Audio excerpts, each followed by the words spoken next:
Hello all, this is Suyash Goyal signing and I hope that you all are doing very well. You can follow me on Unacademy Learning app where you can find my other courses as well. And this lesson is actually going to take you through some very interesting Latin words, their meanings, their usage in sentences, like how to use these Latin words in English sentences. And also at the same time, we will be talking about the pronunciation, the right pronunciation of these Latin words. So please do not forget to rate, review and share this lesson. And also please do not forget to subscribe to Unacademy YouTube channel. And this is my profile, and here is the link where you can just follow me for my other courses. So please do not forget to rate, review and share this lesson also. And also please do not forget to shoot all your questions, any doubt, any query which you are having in your mind. You can just directly shoot that in the comment box below and all your questions will be answered for sure. Okay, so please do not forget to shoot any of your questions.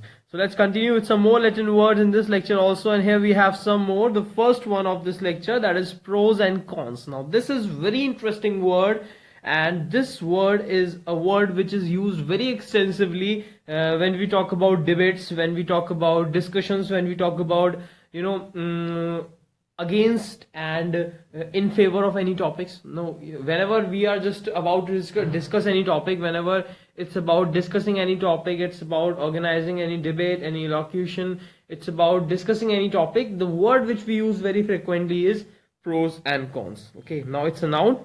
First of all, it's a noun, and the pronunciation is pros. It's pros and cons. It's pros and cons. Okay, so what is it? It actually means arguments for or against of any topic. Now whenever I am talking about the arguments which are in for and against of any topic, like the arguments which are containing for arguments and the against arguments of any topic, now that is what we call pros and cons. Okay, so whenever I'm talking about the arguments which are for and against of any topic, they are actually known as the pros and cons of any topic. Okay, like for example, as example sentence I'm having, they discussed about all the pros and cons of this topic. Now whenever we are discussing on any topic, what we do, we talk about the the things which are against the topic, and we talk about the things which are in favor of the topic. Like we talk about the advantages as well as the disadvantages of any topic. So these advantages and disadvantages are actually the pros and cons of that topic. Okay, so they discussed all the pros and cons of this topic. So that's how we use this pros and cons. The next word is quid pro quo. It's quid pro quo, and it's a noun, and the pronunciation is it's quid. Okay, then pro, it's quid pro, and quo, it's quid pro quo. Okay, so what is this quid pro quo? It is actually a favor or advantage which is granted in return for something. Now what is it?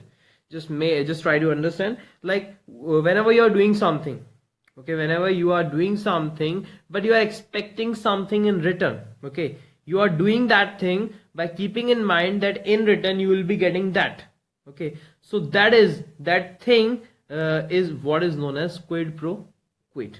Okay, the favor or the advantage which you are going to get in return for something, that is what is known as quid pro quo. Okay, like you did something and in return you are getting something. So the favor or the advantage which you are getting or which is granted in return for that thing which you are doing, then this is what we call quid pro quo. Okay, like for example, we have an example also. There is a quid pro quo for everything in politics. You will soon learn that. Obviously when we talk about politics, it's all about giving and getting. Politics is all about giving and getting. Like today, if you are helping someone or if you are doing something for the other, then actually you are doing what? You are making ways for yourself, which will help you to get a lot of things at a future stage. Okay, so today if you are doing something for someone, that means you are doing that with a hope that tomorrow when you will need them, they will actually do something for you in return. Okay, so that is what? That is quid pro quo. Okay, so what happens is in politics, there is a quid pro quo for everything in politics. Okay, they always have some favor. They always expect a favor granted in return for something in politics. Okay, and you will soon learn that. Now if you are a newbie to politics, then you will actually soon learn all those things about politics. Okay, so that's how we use this quid pro quo. Now the next one is versus. Okay, it's versus and it's a preposition. The pronunciation is versus. It's versus. And I am very sure, I'm pretty much sure that you all must know about this word, the meaning of this word, the pronunciation also. It's versus. Okay, now the meaning is against. Now for all those who actually don't know, it means against. Okay, against. Like for example, the student plotted the population versus average needs. Now it actually means the student plotted. Now we have the graph papers with us whenever we are studying in any class. We always have some diagrams or some graphs to draw. There we actually have y-axis and have x-axis, and we plot something like I hope that you must be getting. We plot something like on y-axis we have something, and on x-axis we have something, and then we draw a graph between them. Okay, so that is how we speak in this way also. The student plotted.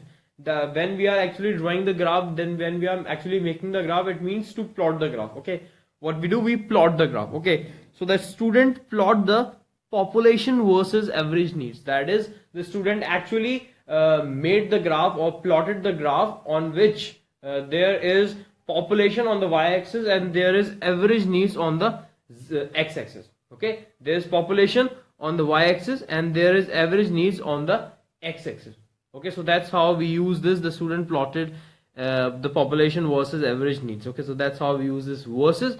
The next example is, it is India versus Pakistan in the finals. Now this is going to be awesome, isn't it? We all watch sports, we all watch cricket, we all watch football, and there are the sentences which we can hear like it's India versus Pakistan in the finals. Okay, in the finals, India against Pakistan or Pakistan against India is going to be the final. Like Pakistan is playing against India or India is playing against Pakistan. Okay, similarly here also, population against average needs. Okay, so that's how we use this versus, we use this against. Now the next word is vice versa. It's vice versa, and it is here viceversa. It's an adverb, and the pronunciation is, it's vice. First of all, it's vice and versa. It's vice versa. Okay, so what is the meaning of vice versa? It means the other way around. It means the other way around. Like, what do I mean? If I'm going from A to B, okay, this is one way. The other way around would be B to A. Okay, like when I'm saying something that if you'll do this, then this will happen. So this is one way. And when I'm saying and vice versa, that means when I'll be doing second one, the first one will take place. Now what do I actually mean? You will get it by using this example. The example is, acids neutralize alkalis and vice versa. Now what is it? Acids actually neutralize alkalis. Now we have acids and we have alkalis. Okay, when they both combine, we get salt. Okay, actually acids neutralize alkalis and alkalis neutralize acid. Okay, so it's actually both ways.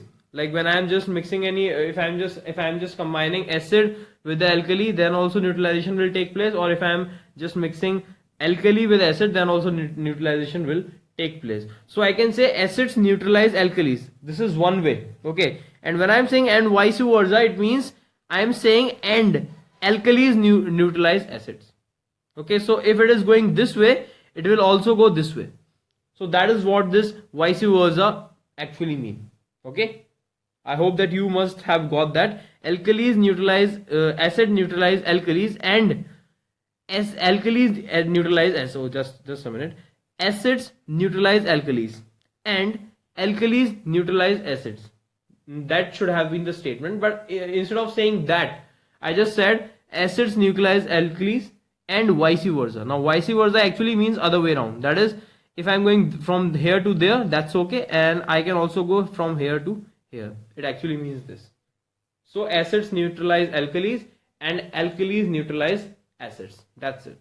Okay, so that's how we use this vice versa. So I hope that you must be learning all these words, Latin words. So that's all for this lecture. We'll be talking about some more words in the next lecture. Thank you very much. This is Suyash Goyal signing off.